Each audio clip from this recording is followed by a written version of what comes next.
Hello दोस्तों, कैसे हो आप सभी। आई होप आप लोग बहुत अच्छे होंगे। तो आज की वीडियो में हम लोग डिस्कस करने वाले हैं यूनिट 3 के इम्पोर्टेंट क्वेश्चंस। इससे पहले मैं आप सभी को यूनिट फर्स्ट और यूनिट सेकंड के इम्पोर्टेंट क्वेश्चंस बता चुका हूं। साथ ही यूनिट फर्स्ट के इम्पोर्टेंट क्वेश्चंस के आंसर्स भी मैंने आपको प्रोवाइड कराए हैं।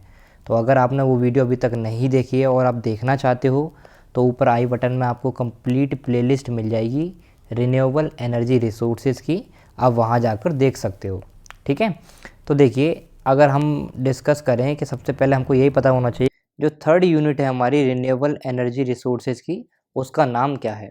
तो उसका नाम है geothermal energy, MHD and fuel cell. तो यानी कि क्वेश्चंस जो भी बनेंगे, एक तो जियोथर्मल एनर्जी के ऊपर क्वेश्चन बनेगा, दूसरा आपका MHD के ऊपर क्वेश्चन बनेगा, और थर्ड जो क्वेश्चन होगा आपका फ्यूल सेल से रिलेटेड होगा। ठीक है, 3 क्वेश्चंस आपके लिए बहुत ज़्यादा इंपॉर्टेंट होंगे। अब इन क्वेश्चंस कौन कौन से क्वेश्चंस हैं वो मैं आपको बताता हूँ। MHD का मतलब होता है दोस्तों मैग्नेटो हाइड्रोडायनेमिक्स। ठीक है, ये होता है MHD।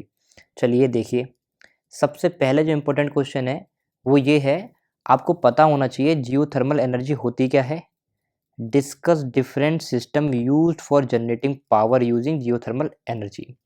यहाँ पर पूछा जा रहा है आपसे दोस्तों, जियोथर्मल एनर्जी जब हम जनरेट करते हैं, जियोथर्मल एनर्जी से हम लोग पावर जनरेट करते हैं दोस्तों, तो कौन कौन से सिस्टम हम लोग यूज्ड करते हैं उसके बारे में आपको बताना है। और जियोथर्मल एनर्जी होती क्या है, सिंपल वो आपको बताना है। साथ ही इस क्वेश्चन को इस तरीके से पूछ लिया जा सकता है कि जियोथर्मल पावर प्लांट होता क्या है, इसके बारे में आपको बताना हो। या फिर ऐसा पूछ सकता है, right the applications of geothermal energy. तो क्वेश्चन कुछ भी पूछा जाए जियोथर्मल एनर्जी के ऊपर, आपको ये पता होना चाहिए जियोथर्मल एनर्जी होती क्या है, क्या उसके एप्लीकेशंस होते हैं, और किस तरीके से जियोथर्मल एनर्जी का इस्तेमाल करके हम लोग पावर जनरेट कर सकते हैं। सेकेंड इंपॉर्टेंट क्वेश्चन है हमारे पास, what is meant by dry steam, wet steam and hot water geothermal system। ये क्वेश्चन आप सभी के लिए बहुत ज़्यादा इंपॉर्टेंट है। यहाँ पर आपको बताना है dry steam, wet steam, hot water geothermal system होते क्या हैं। चलिए अब हम नेक्स्ट क्वेश्चन की तरफ बढ़ते हैं। नेक्स्ट क्वेश्चन हमारे पास है, explain the difference between a fuel cell and battery, what are the uses and advantage of fuel cell.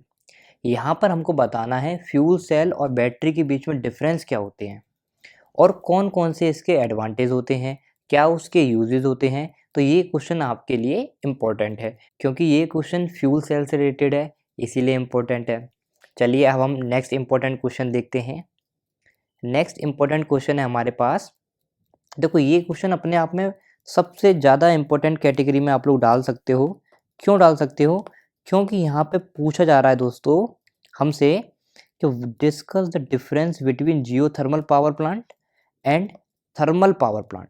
Thermal power plant जो आपकी सेकंड यूनिट थी और जियोथर्मल पावर प्लांट, इन दोनों के बीच में डिफरेंस क्या होता है और कैटेगराइज करना है हमको।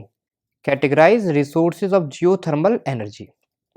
और 2017 और 18 में 10 नंबर में पूछा गया है, 15-16 में भी 10 नंबर में पूछा गया है। तो आपको कंफ्यूज बिल्कुल नहीं होना है। बेसिकली आपको डिफरेंस पता होना चाहिए कि जियोथर्मल पावर प्लांट क्या होता है और थर्मल पावर प्लांट क्या होता है। ठीक है, वही यहाँ पर देखो इस तरीके से ही पूछा जा सकता है, सेम यहाँ पर लिखा हुआ है। दोस्तों अब हम नेक्स्ट क्वेश्चन की तरफ बढ़ते हैं, और ये ऐसा क्वेश्चन मैं आपको बताने जा रहा हूँ, ये क्वेश्चन आपके 100% एग्जाम में आ सकता है। क्यों आ सकता है, क्योंकि AQTU ने इस क्वेश्चन को बहुत बार पूछा है, बहुत बार पूछा गया है, और इसीलिए सबसे ज़्यादा इम्पोर्टेंट क्वेश्चन आपका ये है। वो इम्पोर्टेंट क्वेश्चन है क्या, वो समझिए। देखिए यहाँ पर पूछा जा रहा है हमसे, हमको बताना है फ्यूल सेल क्या होती है। Why do understand by fuel cell, how fuel cell are classified. Fuel cell को हम लोग किस तरीके से क्लासीफाई करते हैं। और हमको बताना है describe an H2O2 fuel cell with a sketch showing reactions. हमको H2O2 फ्यूल सेल के बारे में बताना है और इस तरीके से बताना है जो इसकी रिएक्शंस वगैरह हों, वो एक डायग्राम के थ्रू हमको दिखाना है। इस क्वेश्चन को इस तरीके से पूछा जा सकता है, describe the principle working of H2O2 cell. H2O2 cell की प्रिंसिपल वर्किंग क्या होती है, उसके लिमिटेशंस क्या क्या होते हैं।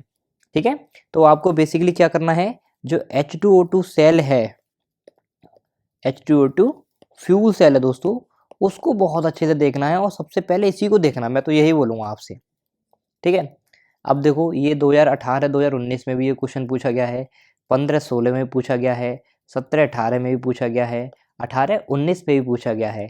तो दोस्तों इस बार भी ये क्वेश्चन पूछा जाएगा और हर बार अलग अलग तरीके से पूछा गया है, वो सब तरीके मैं आपको बताता हूँ। देखिए यहाँ पर कुछ इस तरीके से पूछा गया है 15-16 में, describe the principle of working of fuel cell with reference to hydrogen oxygen cell, यानी कि वही H2O2, ठीक है। Also discuss advantage and limitations of fuel cell, यहाँ पर एडवांटेज और लिमिटेशंस भी बताने हैं। तो H2O2 फ्यूल सेल बहुत इंपॉर्टेंट है आपके लिए।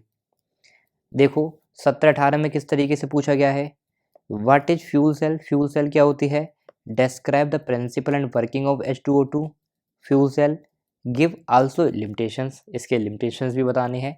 सेम वही बात पूछी जा रही है।